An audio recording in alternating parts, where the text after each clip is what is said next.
Bien, nous sommes aujourd'hui dans une nouvelle séance de la leçon d'ethnologie et je suis très heureux d'accueillir aujourd'hui François Laplantine de l'Université Lyon 2 Lumière qui a eu la gentillesse de nous rejoindre aujourd'hui.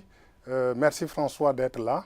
Je ne cache pas ma joie, je ne cache pas mon plaisir de t'accueillir parce que pour moi, mais aussi pour beaucoup de mes collègues, beaucoup de nos étudiants, eh bien, tu es une figure de l'ethnologie. Alors, certains préfèrent dire anthropologie.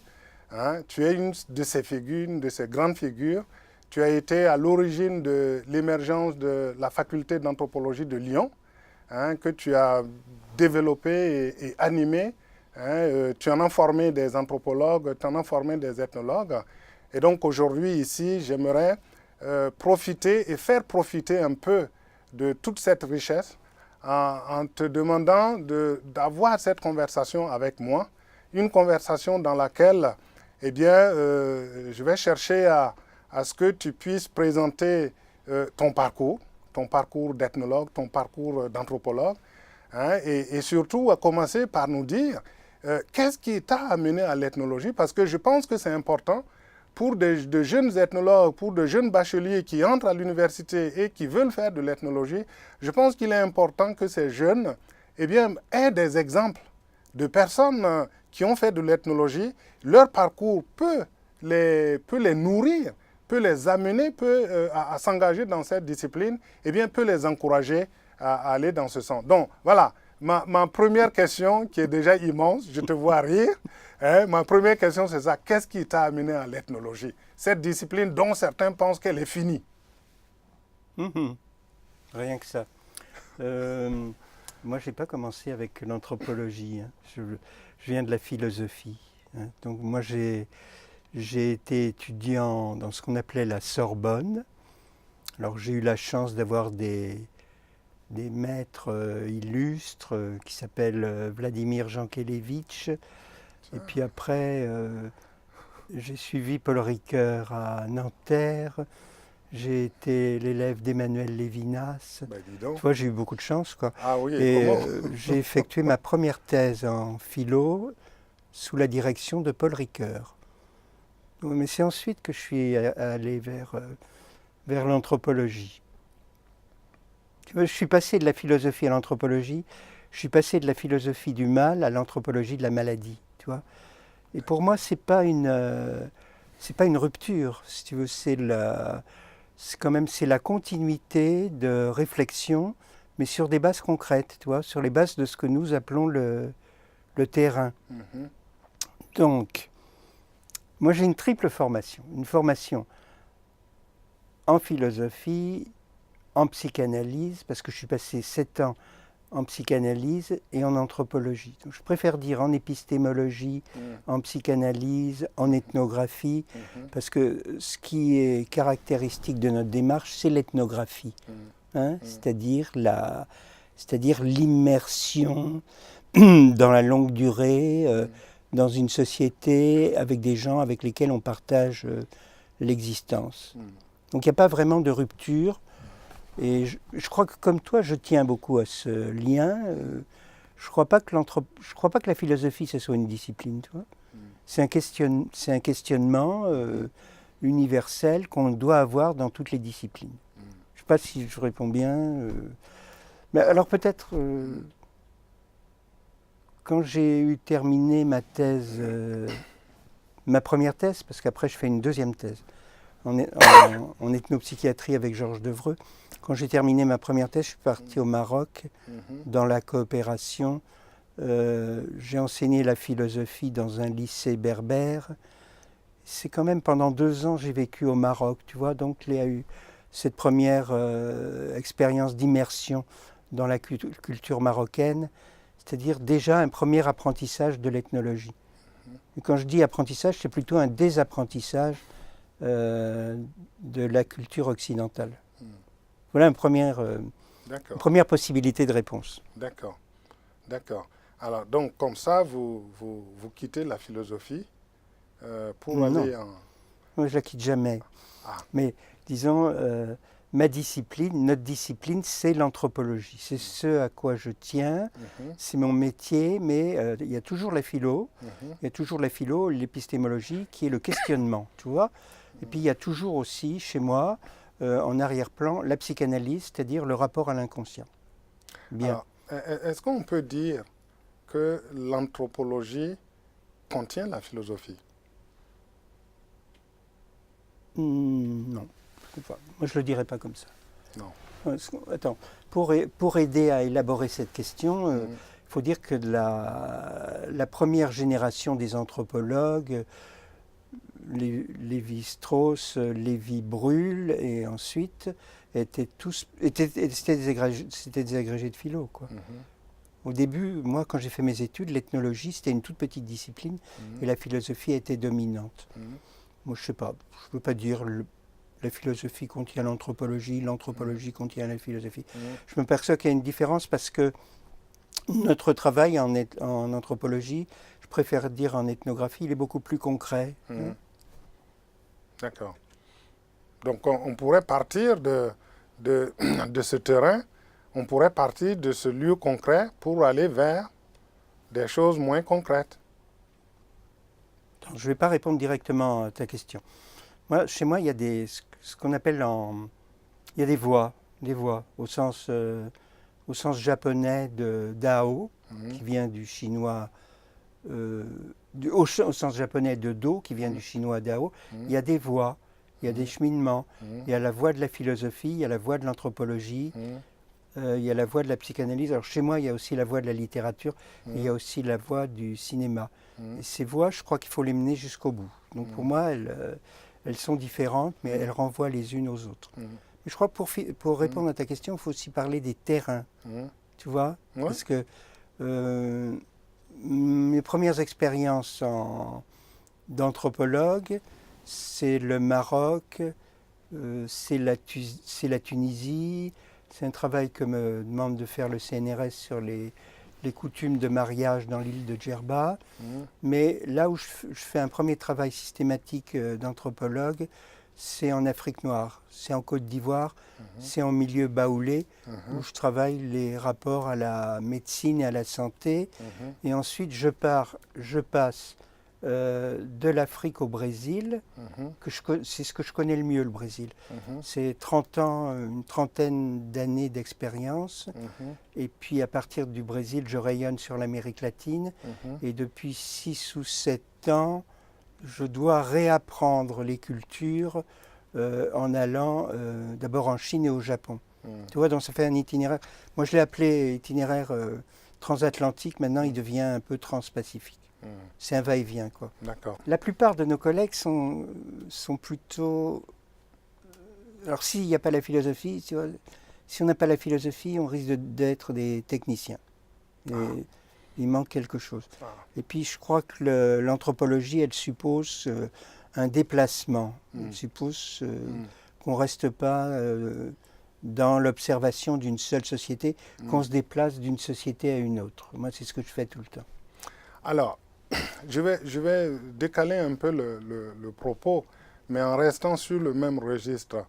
Alors, est-ce que c'est ce déplacement qui vous a intéressé, ou est-ce que c'est cette volonté de ne pas être un technicien qui a fait que vous qui avez rencontré de si grandes figures de la philosophie, avoir fait sa thèse avec Ricoeur, hein, est-ce que c'est cette volonté justement de revenir à ce concret qui vous a amené à l'ethnologie? Mais attends, à l'époque, on ne s'en aperçoit pas. On ne se dit pas ça comme ça. On ne se dit pas, je vais quitter la philosophie pour une autre discipline. Mais rétroactivement, ce que je peux dire, c'est que la philosophie, telle qu'elle est enseignée, elle est quand même très liée à une matrice culturelle européenne. Tu vois? Même ce qu'il y a de meilleur dans la philosophie, je citais tout à l'heure Ricoeur, la phénoménologie, mais ça c'est quand même la pensée idéaliste, et l'anthropologie nous permet de nous décentrer. C'est ça, c'est qu'en anthropologie, il n'y a plus de centre du monde, Il n'y a plus de centre de la parole. C'est un mouvement de va-et-vient permanent entre les cultures, les écritures, les langages. Et la philosophie, quand on dit la philosophie, elle me semble toujours encore européocentrée. Alors, est-ce que vous pensez que en dehors de cette philosophie européocentrée, on peut concevoir d'autres formes de philosophie? Évidemment, je sais qu'il y a l'Asie, mais en dehors de ça, est-ce que vous voyez d'autres formes de pensée? Oui, que de vous pensée, pourriez... pas de philosophie, de philosophie au sens de système, tu vois, articulé, qui commence avec les écoles de sagesse en Grèce, avec le platonisme, etc. Je pense qu'on ne va pas trouver exactement la même chose, sauf peut-être au Moyen-Orient. Mais c'est pas la même chose. Mais évidemment, d'autres formes de pensée, bien entendu, et de pensée construite, oui, bien sûr. Alors, vous avez cité l'Afrique, vous avez cité le Brésil. Avez-vous trouvé un lien entre l'Afrique et le Brésil ou non, au moment où vous avez quitté les Baoulés pour aller voir les Brésiliens? Oui, bien sûr, j'ai trouvé un lien, mais c'est plus qu'un lien parce que je me suis soumis à une initiation dans le candomblé. Donc, il faut rappeler, pour ceux qui nous écoutent et qui nous regardent, c'est que le candomblé, c'est la plus forte affirmation de la mémoire africaine en terre américaine. Le culte a lieu dans la langue Yoruba du Nigeria. Donc, c'est le terreiro de Candomblé, le centre de Candomblé, il est considéré comme un espace africain. Donc, dans ces centres afro-brésiliens au Brésil, j'étais plus en Afrique, disons, en Afrique traditionnelle que dans l'Afrique urbaine que j'ai rencontrée à Abidjan, à Bouaké, à Dakar, à Libreville, bien sûr.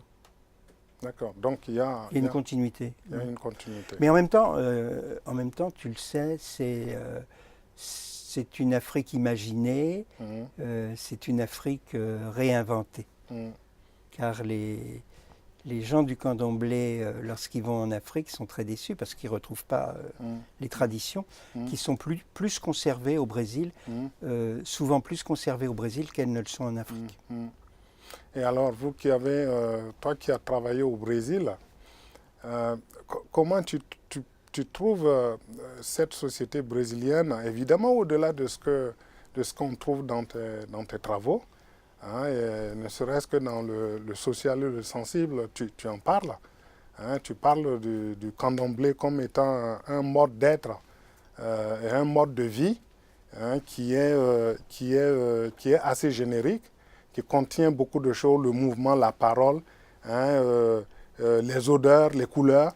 Alors, quand on voit tout ça, comment peut-on identifier la société brésilienne? Mais c'est extrêmement compliqué parce que le Brésil, c'est plus qu'une culture, c'est une civilisation.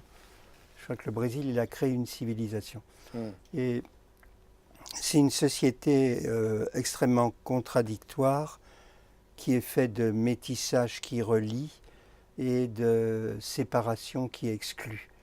C'est une société qui est extrêmement riche, musicalement, théâtralement, chorégraphiquement. On le sait dans le monde entier. Dans le monde entier, le Brésil, c'est un peu une réserve d'hédonisme pour la planète, etc. Mais c'est aussi une société d'inégalité, d'injustice, de discrimination, y compris de discrimination raciale. Donc, on ne peut pas parler de dire le Brésil, tu vois. C'est comme disait c'est comme quand on dit l'Europe, c'est un pays, c'est un pays immense, 17 fois la France, qui évolue à toute vitesse, qui progresse, qui régresse, qui aujourd'hui traverse une crise. Et on ne peut pas le réduire à une seule de ses composantes. Si on parle en termes de composantes, tu as la composante portugaise, lusitanienne, des conquistadors, tu as la composante afro, des Noirs déportés, et tu as la composante indienne, Mais moi, je préfère aujourd'hui davantage parler en termes de flexion civilisationnelle. Parce que ça a donné une civilisation qui est irréductible à la somme de ses composantes. D'accord. Donc on pourrait parler des Brésil. Oui, mais en même temps, oui, bien sûr, il y a des Brésils, il y a des Brésils italiens, il y a des Brésils européens, il y a même il y a un Brésil japonais, puisqu'il y a 1,7 million descendants de Japonais, et néanmoins il y a une unité. Elle tient à deux choses. L'unité du Brésil, c'est la langue, tu vois. C'est la langue portugaise, mais la langue portugaise, elle est transformée. Et puis, c'est la fierté d'être brésilien, tu vois, qui est célébrée dans la musique, qui est célébrée dans le théâtre, dans la poésie, qui est célébrée dans le football. Fait que ce sentiment très fort au Brésil de fierté, tu vois. Mais même ces Brésil dont on parle, il y a certainement, mais là tu me diras si je me trompe ou non, il y a certainement des Brésil qui sont aussi des combinaisons. Non? Oui. Le Brésil, il n'arrête pas de se... Moi, j'aime pas tellement le mot combinaison. J'aime pas tellement le mot combinaison ou composition, recomposition, parce que c'est l'idée d'éléments premiers, tu vois, qui se rencontrent et je préfère parler en termes de transformation. Oui, transformation. Donc il y a des Brésil transformés. Et oui, en pleine mutation, oui. Est-ce que vous pouvez nous dire que ces mutations-là, comment dire ça? Est-ce qu'on n'a pas perpétuellement des États qui sont atteints et qui attendent d'autres transformations? Mais la société brésilienne, elle est en crise permanente. Et on croit qu'elle va tomber, on croit qu'elle ne va pas se relever. Et puis elle a l'aptitude aussi à bouger, à créer. Je te donnerai l'exemple, par exemple, ce qu'on appelle... ça rejoint un peu ce qu'on a commencé à dire tout à l'heure, la modernité. Tu sais ce qu'on appelle la modernité. La modernité, elle n'est pas seulement européenne, elle n'est pas seulement viennoise, pragoise, moscovite, parisienne. Il y a une modernité au Brésil, c'est la semaine d'art moderne de 1922, donc qui a créé une forme de modernité qui n'est pas seulement européenne. Donc l'aptitude du Brésil, c'est de ne pas être soumis à sa matrice européenne, c'est d'avoir inventé une autre forme de société qui n'est surtout pas nord-américaine. Bon, je sais qu'on n'a pas beaucoup de temps, mais j'aurais deux sujets sur lesquels j'aimerais qu'on discute encore. Moi, j'aimerais qu'on évoque le statut de l'ethnologie. Et ensuite, si on a encore le temps, j'aimerais qu'on évoque un peu un sujet qui est d'actualité depuis quelques années et qui nous occupe, pas seulement en ethnologie, mais aussi dans d'autres disciplines. Je veux parler de la place des sens, des émotions, au niveau des sociétés, au niveau des individus. Mais avant, sur l'ethnologie, comment vous trouvez l'ethnologie aujourd'hui dans le périmètre universitaire français et peut-être dans le monde? Pensez-vous que notre discipline ait encore de l'avenir dans ce contexte actuel où, j'allais dire, la politique de la recherche ne met pas beaucoup en avant les sciences humaines et sociales? Non, mais pour poser les questions de ce qu'on appelle aujourd'hui la mondialisation, c'est-à-dire la transformation effrénée des sociétés, on a vraiment besoin de l'ethnologie, de l'anthropologie, sinon on va vers un affrontement, vers une guerre, vers une crise. On a besoin de la compréhension anthropologique et pas seulement d'analyse journalistique succincte. Mais la question, c'est que notre discipline, elle n'est pas suffisamment reconnue, tu vois. Elle n'a pas suffisamment de place. Elle est importante. Il y a une diffusion, bien entendu, même internationale de l'anthropologie en France, mais elle a très peu de place dans les institutions. On n'est pas du tout au niveau de reconnaissance de la sociologie, a fortiori de l'économie. On parlait tout à l'heure du Brésil, l'anthropologie, elle est beaucoup plus connue au Brésil qu'en France, tu vois. Il y a beaucoup plus d'anthropologues au Brésil qu'en France.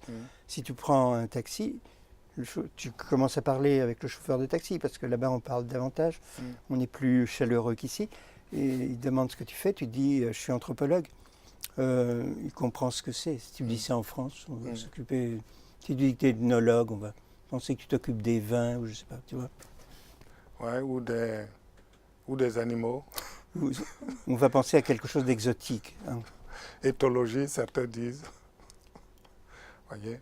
Alors, donc, toi qui es à ce niveau de l'anthropologie, qu'est-ce que tu donnerais aujourd'hui comme suggestion à des jeunes chercheurs ou à des jeunes étudiants qui s'intéressent à cette discipline? Qu'est-ce que tu leur donnerais comme conseil?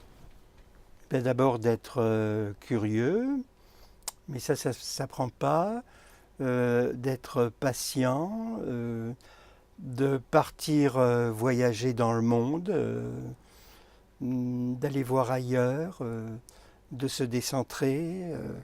Mais il y a des... Comment dire, l'ethnographie, c'est un mode de relation qui ne s'apprend pas, tu vois.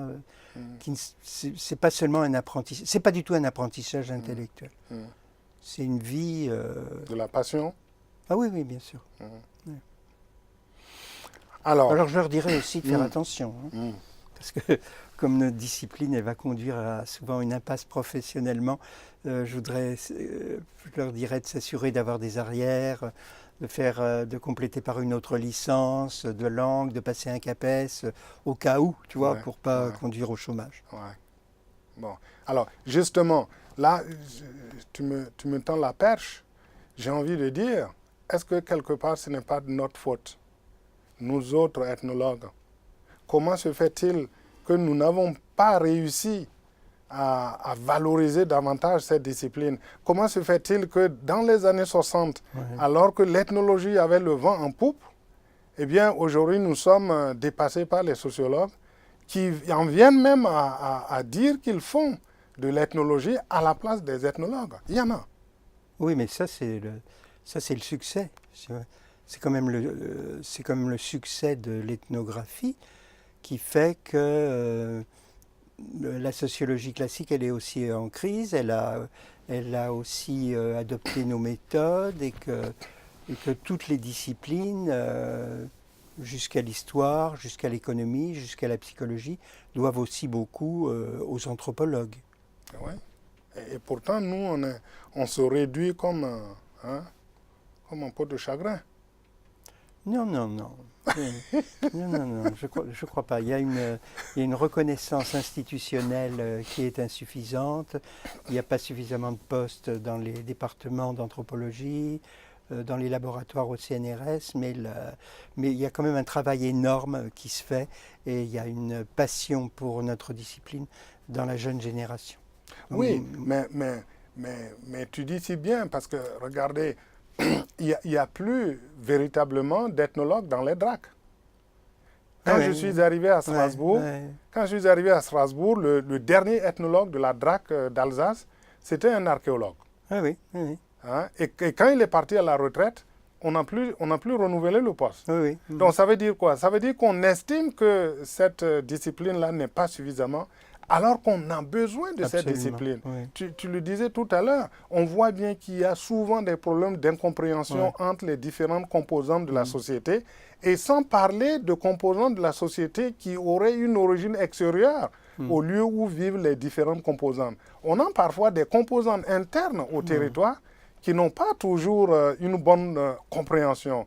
Et je pense que d'avoir des gens qui sont à l'interface comme ça, qui ont l'habitude de travailler dans les interfaces, eh bien, c'est quelque chose quand même qui pourrait nous aider, non? Tu vois, l'anthropologie, elle introduit, on le disait tout à l'heure, du décentrement, mais elle introduit aussi de la complexité.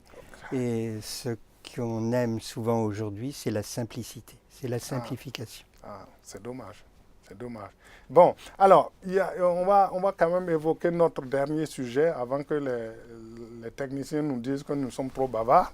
Il y a ce sujet-là qui me passionne quand même. On a connu dans la pensée occidentale une dichotomie. Tu le connais très bien. ça a été l'objet de ton livre que je tiens dans la main ici, hein, Le social et le sensible, hein, où tu montres que eh bien, la pensée occidentale a été dominée par cette dichotomie qui consiste à voir d'un côté la raison, de l'autre côté l'instinct, qui consiste à voir d'un côté l'âme, l'intelligible, et de l'autre côté le corps, le sensible, et que finalement, il ne faudrait pas faire comme ça. Hein. Alors, qu'est-ce qu'il faudrait faire? Pourquoi? Qu'est-ce qui a fait que dans l'histoire de la pensée occidentale, nous avons été aussi dichotomiques jusqu'à présent, et malgré des efforts, eh bien, cette puissance de la raison sur la connaissance continue de nous tenir. Mais ça, c'est une très longue tradition qui remonte pas seulement à Descartes, mais à Platon, qui oppose l'âme et le corps, la raison et l'émotion, les idées et les images. Et à travers cette opposition, il y a quelque chose qui est comme d'une supériorité du masculin sur le féminin. Et tu vois, ces oppositions entre la raison, l'émotion, l'intelligible et le sensible, et elles sont tellement nombreuses qu'elles ne tiendraient même pas dans ce studio. Tu vois. Et on a du mal à s'affranchir du binaire. Et moi, je crois que ça, c'est une caractéristique. Tu vois. C'est une caractéristique, non pas de l'Europe en elle-même, mais de la tendance dominante de la connaissance scientifique dans la culture européenne. Je crois que c'est un de notre but en anthropologie, c'est de nous affranchir du binaire et de réintégrer le sensible dans la connaissance. Alors, justement, tu dis ça, mais j'ai ce texte-là ici, où tu dis quelque chose que j'aimerais bien que tu explicites davantage encore. Hein, cette distinction n'est absolument pas universelle. Il s'agit du binaire dont tu parles, hein, la distinction âme-corps. Hein, c'est écrit ici, cette distinction n'est absolument pas universelle. Et tu poursuis un peu plus loin où tu dis que il n'y a guère que dans la société européenne, dans une pensée eurocentrée, que le sensible est relégué dans les marges du non connaissable. Voilà. Moi, ce qui m'intéresse ici, c'est cette question du non universel. Hein, le binaire. Est-ce qu'on est certain que le binaire marque uniquement la société, enfin, ou les sociétés européennes? Non, mais je pense qu'effectivement, il y a des sociétés, non européennes dans lesquelles il existe une pensée dualiste, dans lesquelles il existe une pensée homme, femme, ombre, lumière, mais il n'y a pas, à mon avis, cet hégémonisme, cette domination de l'intelligible sur le sensible. C'est beaucoup plus fort dans ce qu'on appelle en Occident qu'ailleurs. Ça n'existe pas au Japon, où je travaille aujourd'hui. Il n'y a pas l'âme et le corps. On pense différemment. On pense en termes de processus. Tout ce qui existe naît, se transforme, évolue, passe par des périodes, par des phases de maturation, puis de disparition. Tu vois, c'est la pensée animiste, c'est la pensée du vivant, dans lequel on ne va pas distinguer le vivant, le vécu et une sphère intellectuelle qui, chez nous, et en particulier en France, est extrêmement dominante, tu vois. Oui. Donc il n'y a pas... Je crois que ce serait une fausse universalité, un faux universalisme de vouloir construire des concepts aussi clivants, aussi dualistes, aussi opposés, aussi contrariés. D'accord. Ça me rassure. Ça me rassure. J'avais perçu le contraire dans le texte. Hein, parce que je trouve qu'il y a des exemples qui ne peuvent pas être rangés dans cette idée qui était énoncée. Mais tu vois, c'est que l'Europe, elle n'est pas uniforme, tu vois. Déjà. Dans l'Europe, il y a des cultures, il y a des formes historiques différentes. Donc, ce que j'ai voulu dire, sans doute en écrivant ça, c'est la tendance dominante, c'est la tendance hégémonique, mais il y a d'autres tendances. Exact, exact. De ce point de vue-là, c'est plus, ça me paraît beaucoup plus... Et tu vois, et je pense que la pensée anthropologique, parce qu'il y a de la pensée dans l'anthropologie, la pensée anthropologique, elle est minoritaire. Oui. Je dirais que c'est une pensée, comme dit Gilles Deleuze, sur le mode mineur. Oui. C'est pourquoi elle n'est pas totalement reconnue Oui. par la pensée dominante, qui privilégie davantage Oui. les chiffres, les statistiques. Alors que cette pensée que l'on dit mineure est une pensée mais très plurielle, une pensée englobante. Tout à l'heure, quand tu disais tous les domaines qui sont appréhendés par l'anthropologie, c'est considérable. Et c'est un peu dans ce sens, tout à l'heure, au tout début, quand j'ai dit que l'anthropologie contient la philosophie. En fait, je voulais dire par là, me semble-t-il, que l'anthropologie, c'est quelque chose de beaucoup plus large. Et dans cette anthropologie, eh bien, on peut avoir une pensée qu'on peut appeler la pensée philosophique. Si tu veux. C'est une pensée totalisante, mais surtout pas totalitaire. Non, non. Pas totalitaire, mais totalisante. Mais tu sais, moi, il me semble, c'est un peu fait Ernst Cassirer. Voilà, c'est bon. Bien, François, merci beaucoup. Non, merci à toi, merci. Merci beaucoup. Merci de m'avoir accueilli ici. Bien.